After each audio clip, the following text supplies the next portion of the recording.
नमस्कार, मैं हूं पूजा। बिहार न्यूज में आपका स्वागत है। खबरों की ओर बढ़ने से पहले एक नजर आज की सुर्खियों पर। बिहार में मछली, दूध और अंडा उत्पादन 3 गुना बढ़ा। मछली उत्पादन में राज्य बना आत्मनिर्भर। किसानों की आय और रोजगार के बढ़े अवसर। बिहार में असिस्टेंट प्रोफेसर की होगी 4000 से अधिक नियुक्तियां। शिक्षा विभाग ने मांगी रिक्त पदों की पूरी जानकारी। नई शिक्षा नीति के तहत उच्च शिक्षा को मिल रहा बढ़ावा। बिहार सरकार ने की मिलिंग तिथि 31 अगस्त तक बढ़ाने की मांग। शेष धान की मिलिंग कर चावल जमा कराने के लिए मांगा समय। वर्ष 2013-14 के डीसीपी योजना से संबंधित लंबित राशि जारी करने का किया अनुरोध। बिहार में मधु उत्पादन को मिलेगा 50% अनुदान। सभी उपकरण राष्ट्रीय बागवानी मिशन के मानकों पर होंगे आधारित। किसानों की आय और कृषि उत्पादन दोनों में होगी वृद्धि। शतक के बाद अथिया ने राहुल के लिए लगाई स्टोरी। पोस्ट ने जीता फैंस का दिल। केएल राहुल ने इंग्लैंड के खिलाफ दूसरी पारी में खेली शानदार पारी। चलिए अब बढ़ते हैं शाम तक की बड़ी खबरों की ओर विस्तार से। बिहार में मछली, दूध और अंडा उत्पादन 3 गुना बढ़ा। बिहार में पिछले 2 दशकों में अंडा, मांस, मछली और दूध उत्पादन में 3 गुना तक वृद्धि दर्ज की गई है। कृषि रोड मैप के तहत संबंधित योजनाओं के क्रियान्वयन से पशुपालन, मुर्गी पालन और मछली पालन से जुड़े किसानों की आय और रोजगार के अवसरों में वृद्धि हुई है। खासकर मछली उत्पादन के क्षेत्र में राज्य अब आत्मनिर्भर हो गया है। वर्ष 2005 से पहले जहां मछली उत्पादन 2.68 लाख टन था, वहीं 2023-24 में ये बढ़कर 8.73 लाख टन हो गया है। दूध उत्पादन 4,743,000 टन से बढ़कर 12,852,000 टन और अंडा उत्पादन 79 करोड़ से 344 करोड़ तक पहुंच गया है। वहीं मांस उत्पादन भी 176,000 टन से बढ़ाकर 404,000 टन हो गया है। ये वृद्धि पशुधन आधारित योजनाओं की सफलता को दर्शाती है। बिहार में असिस्टेंट प्रोफेसर की होगी 4000 से अधिक नियुक्तियां। बिहार में नई राष्ट्रीय शिक्षा नीति 2020 के तहत उच्च शिक्षा को मजबूत करने के लिए असिस्टेंट प्रोफेसरों की नियुक्तियां प्रक्रिया शुरू की गई है। शिक्षा विभाग ने सभी पारंपरिक विश्वविद्यालयों से रिक्त पदों की जानकारी मांगी है ताकि बिहार राज्य विश्वविद्यालय सेवा आयोग यानी कि BSUSC के माध्यम से अगस्त 2025 तक 4000 से अधिक नियुक्तियां समयबद्ध तरीके से पूरी की जा सके। हाल ही में राजभवन में हुई बैठक में शिक्षकों की कमी और नए विषयों की जरूरत पर चिंता जताई गई थी। BSUSC ने पहले ही कई विषयों में नियुक्ति अधिसूचना जारी की है, जिनमें 4108 रिक्तियों में 755 बैकवर्ड वैकेंसी शामिल है। अभी कुछ विषयों के साक्षात्कार शेष है। नई नीति के तहत पर्यावरण विज्ञान, जैव रसायन जैसे विषयों पर विशेष ध्यान दिया जा रहा है, जिससे छात्रों को आधुनिक और प्रतिस्पर्धी शिक्षा मिल सके। पटना की कुमारी अनन्या ने जीते 3 गोल्ड और 1 सिल्वर मेडल।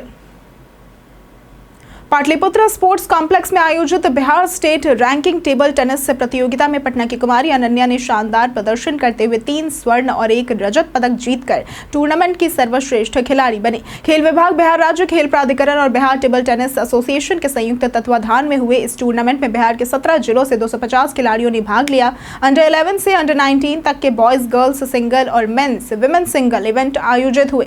समापन समारोह में विजेता खिलाड़ियों को मेडल, ट्रॉफी और नगद पुरस्कार, प्रथम को 5,000, द्वितीय को 3,000 और तृतीय को 1,000 रुपए दिए गए। पुरस्कार वितरण डीजी रविंद्रन शंकरन, निदेशक रविंद्रनाथ चौधरी, पद्मश्री शरद कमल, अर्जुन अवार्डी सौम्यदीप रॉय और पौलोमी घटक ने किया। आयोजन में खेल भावना और प्रतिस्पर्धा का शानदार संगम देखने को मिला। बिहार में मधु उत्पादन को मिलेगा 50% तक का अनुदान। उप मुख्यमंत्री सह कृषि मंत्री विजय कुमार सिन्हा ने बताया कि किसानों की आय बढ़ाने हेतु वित्तीय वर्ष 2025-26 में एकीकृत बागवानी विकास मिशन के तहत मधुमक्खी पालन एवं मधु उत्पादन योजना को मंजूरी दी गई है।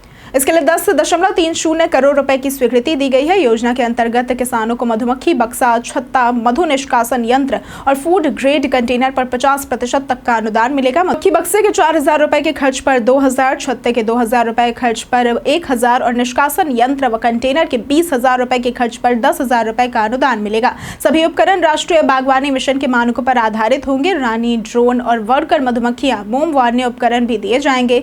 योजना पूरे राज्य में लागू होगी और इससे किसानों की आय और कृषि उत्पादन दोनों में वृद्धि होगी। टेट में महिलाओं को मिली कट ऑफ में 5% की छूट। बिहार शिक्षा विभाग ने शिक्षक पात्रता परीक्षा यानी कि टेट में बड़ा बदलाव करते हुए महिला अभ्यर्थियों को राहत दी है। पिछड़ा, अत्यंत पिछड़ा और सामान्य वर्ग की महिला उम्मीदवारों के लिए कट ऑफ अंक में 5% की छूट के तहत अब 82 अंक प्राप्त करने वाली अभ्यर्थियों को भी योग्य माना जाएगा, जबकि पहले कट ऑफ 85.5 अंक था। इससे वे महिला अभ्यर्थी जो आधे अंक से असफल थी अब शिक्षक बनने की पात्र होंगी। शिक्षा विभाग ने ऐसे योग्य अभ्यर्थियों को काउंसलिंग और विद्यालय में योगदान के लिए बुलाया है। इसके साथ ही TRE 3 के उन अभ्यर्थियों को भी एक और मौका दिया गया है जो किसी कारणवश पहले काउंसलिंग में शामिल नहीं हो पाए थे। ये निर्णय महिला उम्मीदवारों को शिक्षक बनने का एक और अवसर प्रदान करता है और प्रक्रिया को अधिक समावेशी बनाता है। 6 साल बाद मानसून, ककोला झरने में अचानक बाढ़। नवादा जिले में 6 साल बाद मानसून की दस्तक के साथ सोमवार 23 जून 2025 को झमाझम बारिश हुई, जिससे सड़कों और गलियों में जल जमाव हो गया। इसी दौरान प्रसिद्ध पर्यटन स्थल ककोलत जलप्रपात में अचानक बाढ़ जैसी स्थिति बन गई। झारखंड में हो रही भारी बारिश का पानी तेज गति से बिहार के ककोलत झरने में प्रवेश कर रहा है, जिससे झरने के बहाव में तीव्र वृद्धि हुई है। इस कारण झरने के पास लगी रेलिंग को नुकसान पहुंचा है। गनीमत रही कि मानसून के चलते पर्यटकों को स्नान की अनुमति नहीं थी, जिससे कोई भी बड़ी दुर्घटना नहीं हुई। स्थानीय प्रशासन ने बताया कि यदि उस समय पर्यटक मौजूद होते तो गंभीर हादसा भी हो सकता था। झारखंड की बारिश का सबसे ज्यादा प्रभाव ककोलत क्षेत्र में देखा जा रहा है, जहां तेज बहाव से बाढ़ जैसे हालात बन गए हैं। बिहार सरकार ने की मिलिंग तिथि 31 अगस्त तक बढ़ाने की मांग। राज्य सरकार ने केंद्र से धान मिलिंग और सीएमआर यानी कि चावल जमा करने की अंतिम तिथि 31 अगस्त तक बढ़ाने की मांग की है, ताकि शेष धान की मिलिंग कर चावल जमा किया जा सके।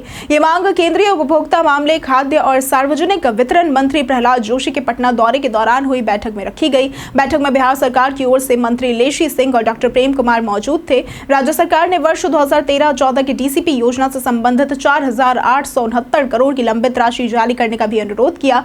इसके साथ ही 1999-2000 से 2012-13 तक की पीसीएस को एफसीएस मानने की मांग की गई, ताकि पुराने खातों का समायोजन हो सके।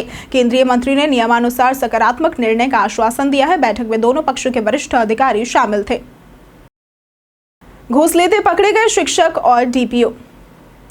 नालंदा में विशेष निगरानी इकाई यानी कि एसवीयू ने जिला शिक्षा कार्यालय के डीपीओ यानी कि माध्यमिक अनिल कुमार को 20,000 रुपए घूस लेते रंगे हाथ गिरफ्तार किया है। उनके साथ तरवन्नी स्कूल के शिक्षक संजय कुमार भी पकड़े गए हैं। दोनों पर हिलसा के महंत विद्यानंद कॉलेज की प्रबंध समिति गठन के बदले घूस मांगने का आरोप है। कॉलेज के रोकड़पाल नरेंद्र कुमार की शिकायत पर एसवीयू ने जांच की, जो सही पाई गई। सोमवार को हिलसा बाजार में राम बाबू स्कूल के पास से डीपीओ को रिश्वत लेते पकड़ा गया। गिरफ्तारी के वक्त डीपीओ भागने की कोशिश कर रहे थे, लेकिन टीम ने उन्हें खदेड़ कर पकड़ा।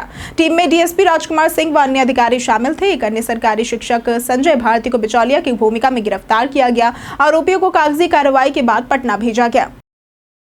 खेत मजदूर यूनियन ने किया 9 जुलाई को बिहार बंद घोषित।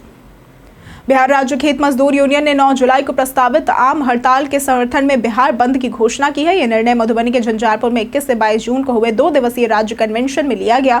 बदलो सरकार बचाओ बिहार के नारे के साथ आयोजित इस कन्वेंशन में खेत मजदूरों के लिए राष्ट्रीय कानून बनाने, सामाजिक सुरक्षा पेंशन को 6,000 रुपए प्रति माह करने, मनरेगा के तहत 200 दिन का रोजगार देने और दैनिक मजदूरी 700 रुपए करने की मांग उठाई गई। इसके साथ ही बिहार को विशेष राज्य का दर्जा देने की भी मांग की गई। यूनियन ने निर्णय लिया कि जुलाई में सभी प्रखंड और अंचल कार्यालयों पर धरना तथा 9 अगस्त को सभी जिला मुख्यालयों पर प्रदर्शन किया जाएगा। संगठन ने आम हड़ताल को पूर्ण समर्थन देने का ऐलान भी किया है।